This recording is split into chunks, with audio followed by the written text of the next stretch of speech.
mga bata! Magandang umaga din po. Tumayong lahat para sa ating panalangin. Sa ngalan ng Ama, ng Anak, ng Espiritu Santo. Amen. Purihin nawa ang ngalan ni Jesus. Ngayon at magpakailanman. Amen. Anak ng Espiritu Santo. Bago mo po, pakiayos ng inyong mga upuan at tingnan kung may basura sa ilalim ng inyong mga upuan. Ngayon mga bata, may liban ba sa ating klase? Wala po. Magaling. Tunay ngang kayo ay interesado na matutunan ang ating bagong aralin.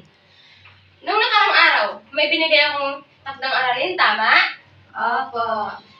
Ipasa ito sa unahan ng hindi gumagawa ng ingay.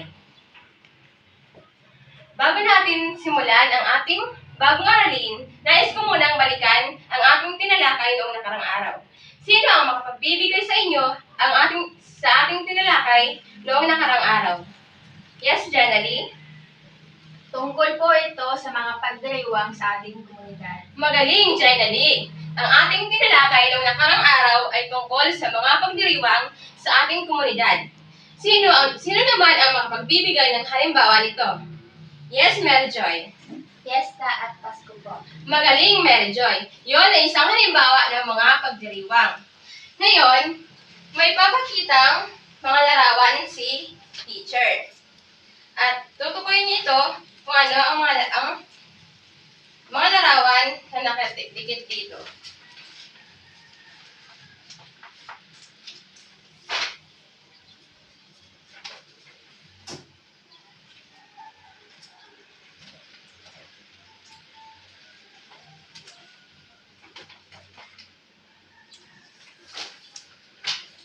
Ngayon mga bata, pagmasdan ng larawan. Anong mga larawan ang inyong nakikita dito? Mga tao, Yes, Joy? Ang mga larawan na nakikita ko po ay mga tao, mga bahay, sa transportasyon po, pananamit at mga radyo na kung saan naglilibang ang mga tao. Magaling, Mary Joy. Ikaw, Janely, ano ang iyong napapansin sa mga larawan? Malimbawa po dyan sa populasyon. Noon po is kakaunti pa lang yung mga tao. Habang ngayon is mas dumarami na po sila. Tapos yung sa bahay naman po, mas dati po simple lang. Tapos ngayon, gawa na po sa semento. Magaling, Janely. Ngayon, ang mga larawan na aking ipinakita ay konektado sa ating pag-aaralan. Ano kaya sa tingin niyo ang ating pag-aaralan ngayong araw? Ang ating pag-aaralan ngayong araw ay tungkol sa ating komunidad.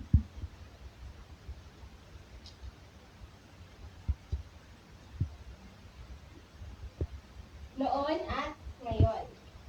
Ano na ulit ang pag-aaralan natin ngayong araw? Ang ating komunidad noon at ngayon.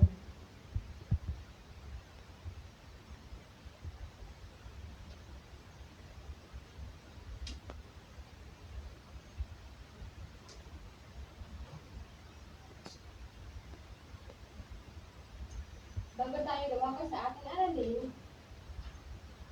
narito ang mga inaasahan sa inyo. Bago matapos ang ating aralin, kayo mga bata inaasahan na una, nasasabi ang mga pagbabagong naganap sa komunidad sa larangan ng pananamit, populasyon, libangan, at transportasyon. Pangalawa, may lalarawan ang mga pagbabago sa komunidad noon at ngayon gamit ang Venn diagram. Pangatlo naman, ay makapagbibigay kayo ng pagkakaiba at pagbabagong naganap sa komunidad noon at ngayon. Ngayon, balikan natin ang mga larawan. Ito ay ang ating komunidad noon at ito naman ay ang ating komunidad ngayon. Ano kaya sa tingin nyo ang mga pagbabagong naganap sa ating komunidad na kinabibilangan ngayon?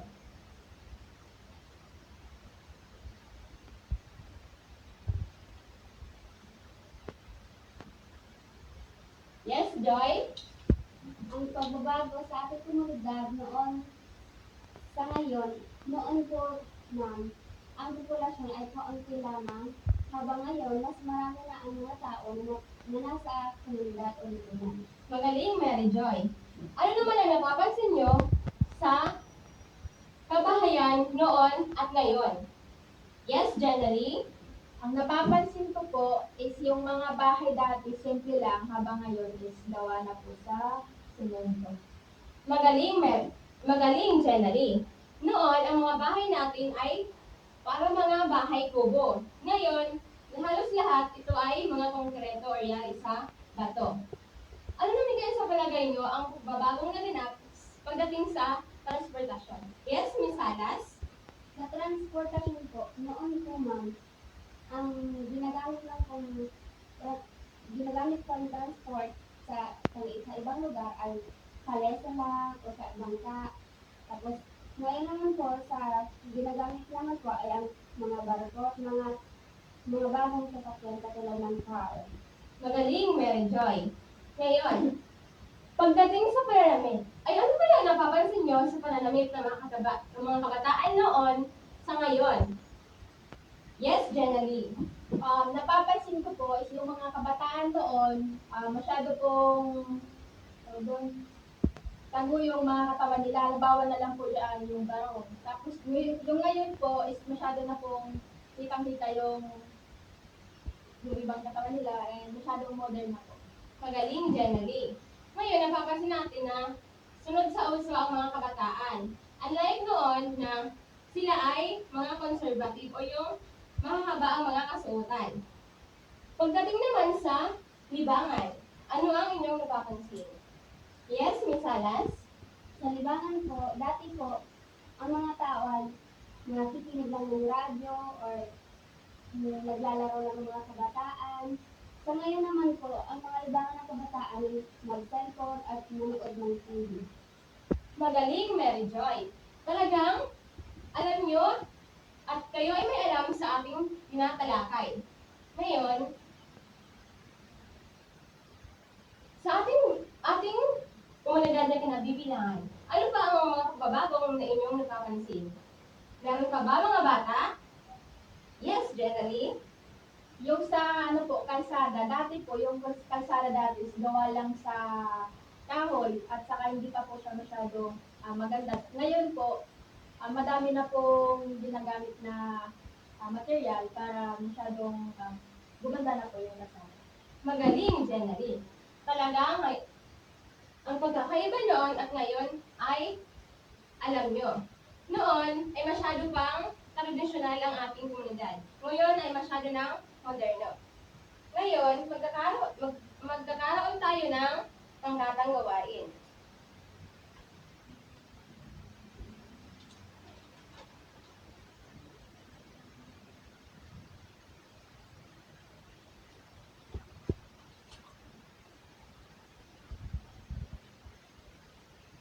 Bago yan, narito ang pamantayan sa pagmamarka.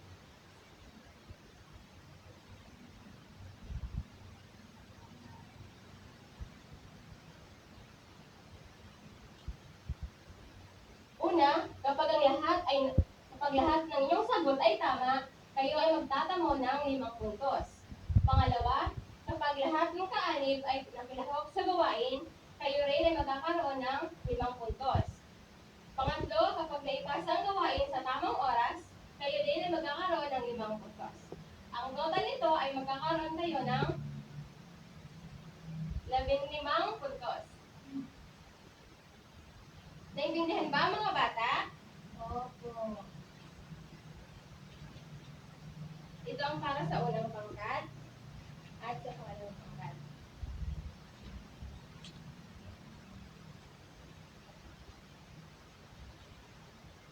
Bibigyan niyo kayo ng 10 minuto para sumagot.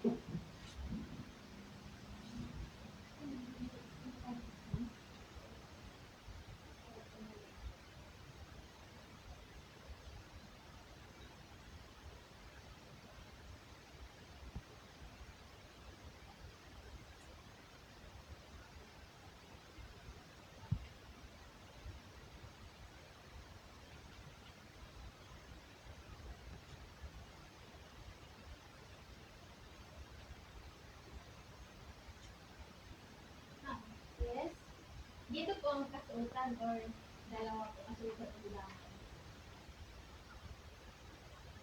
Doon po. Libangan po dito ang kasuotan. Ay, hindi. Ika. Dito, noon, ngayon. Noon, halimbawa ang libangan noon, tapos ang libangan ngayon. Sa baba,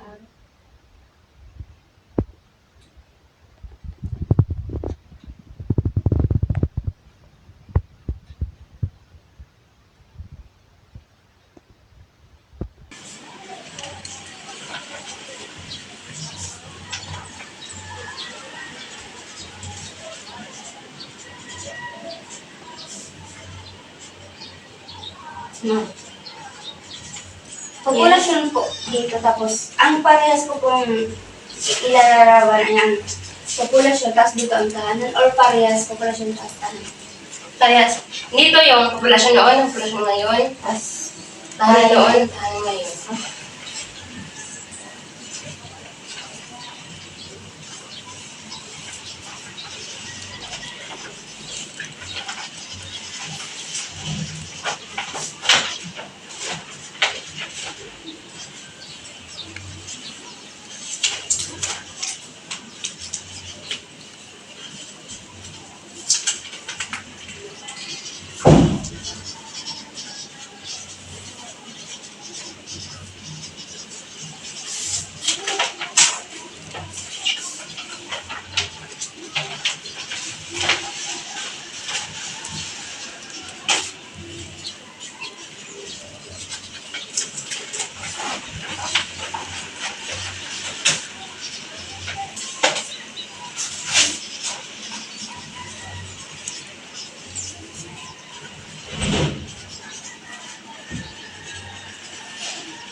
Tapos na po. Sige. Idikit na sa unahan.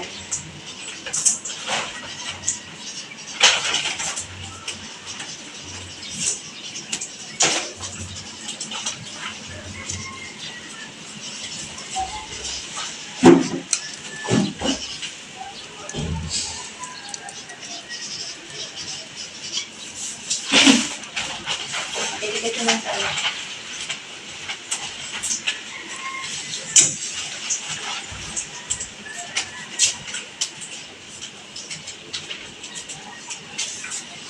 Sino ang magrepresenta sa pangkat una? Yes, Jenny.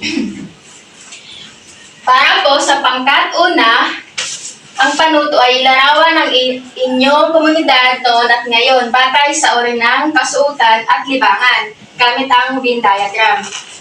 Noon po, ay ngayon po para sa libangan,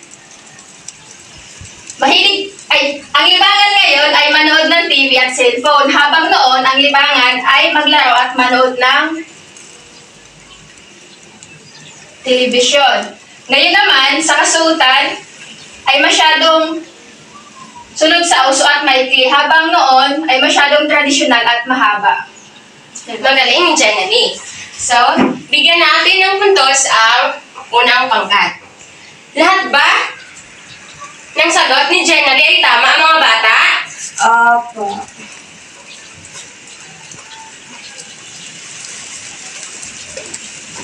Lahat ba ng inyong kaanib ay nakilahok sa gawain? Opo.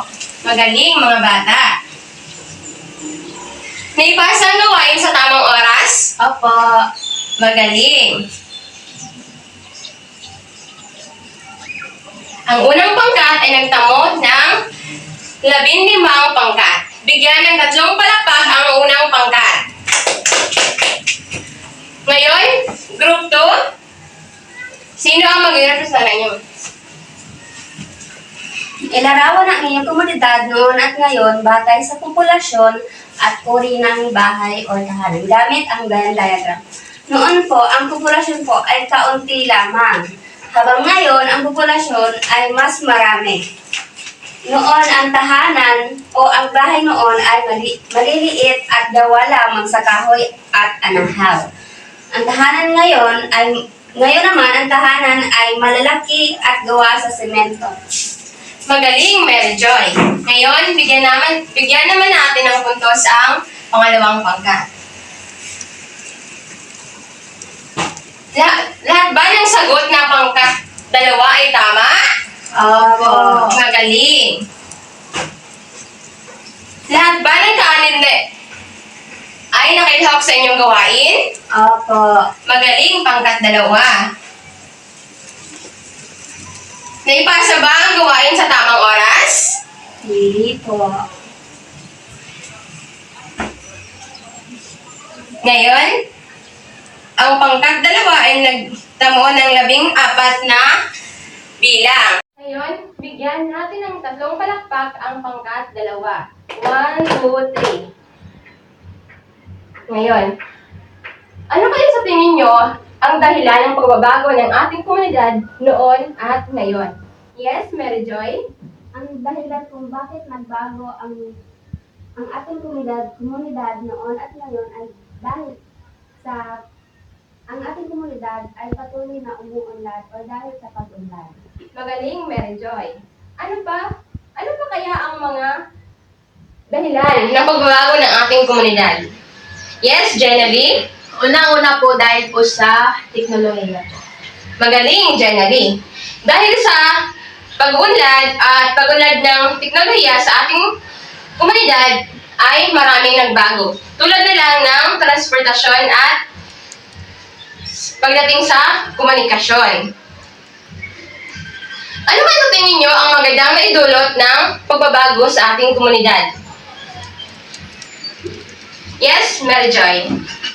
Ang naidulot ng maraming pagbabago sa ating komunidad ay maraming mga tao ang nabigyan ng trabaho at marami rin ang nagkaroon ng magandang experience sa mga bagong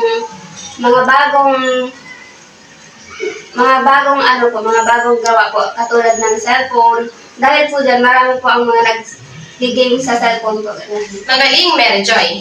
Sa palagay nyo, ano kaya ang kagandahan ng pagbabago ng komunidad noon sa ngayon pagdating sa komunikasyon? Yes, Jenny? Pagdating po sa komunikasyon, noon po is mas mahirap kasi through lang po, letters, ganon. Ngayon po, madali lang kasi pag may cellphone ka, mabilis lang po sila makausap na. Magaling, Jenny. Pagdating naman sa transportasyon, ano kaya ang naging magandang dulot ng pagbabago sa ating komunidad? Yes, Joy? Dahil sa pagbabago ng transportasyon, kagaya ng pagkakaroon ng mabilis na sasakyan, ay mabilis rin tayo makakapunta sa ating pupuntahan. Magaling, Mary Joy. Ngayon, ano nga ulit ang ating pinag-aralan, mga bata? Yes? Ang aking komunidad noon at ngayon. Magaling! Bigyan ng 3 palakpak si Jenny. Ano naman kaya sa tingin nyo ang mga pagbabago na naganap noon at ngayon? Halimbawa, anong pagbabago na napansin nyo sa ating kapaligiran pagdating sa mga pamamahay? Joy? Dati po, anahaw lang ang gamit tsaka mga tahol. Habang ngayon, ang gamit ay semento at mga bakal para mas maging malakas ang bahay. Katulad na lang ng mga building na maraming floor ang bahay. Magaling, Mary Joy. Meron pa ba? Ngayon, kung talagang naintindihan na, kumuha ng papel at sagutan ito.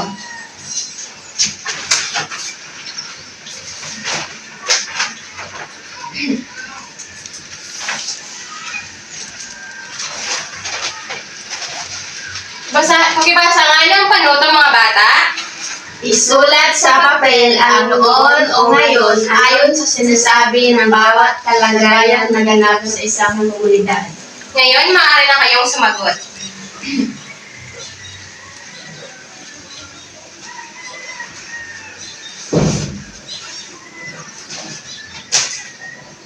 Tapos na ba mga bata? Opo. Ngayon, sagutan natin ang mga katanungan dito. Sino ang gustong sumagot sa unang bilang? Yes, Jenny. Bangkang di sagwa ng kanilang sakayan noon po. Magaling, Jenny. Pakisulat nga.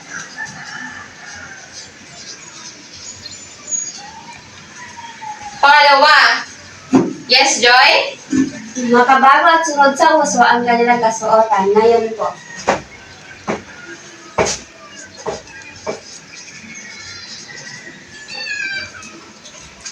Pangatlo, sino ang sasagot? Yes, Joy? Telebisyon, video okay, internet ang kanilang libangan. No, ngayon po. Magaling.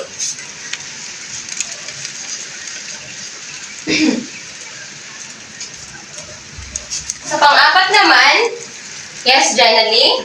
Pakikinig ng radyo ang kanilang libangan noon po. Magaling. Pakisulat nga.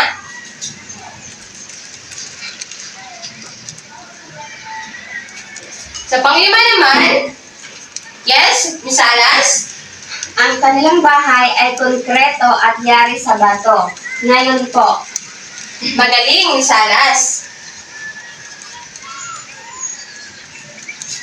Sino sa inyo ang nagtamo ng 5 puntos? Magaling, mga bata. Palakpakan ang inyong mga sarili. Para sa inyong takdang aralin, kumuha ng papel at isulat ang aking sasabihin. Bukas ay magdala ng bond paper at lapis. Ngayon, maaari na ko yung umuwi.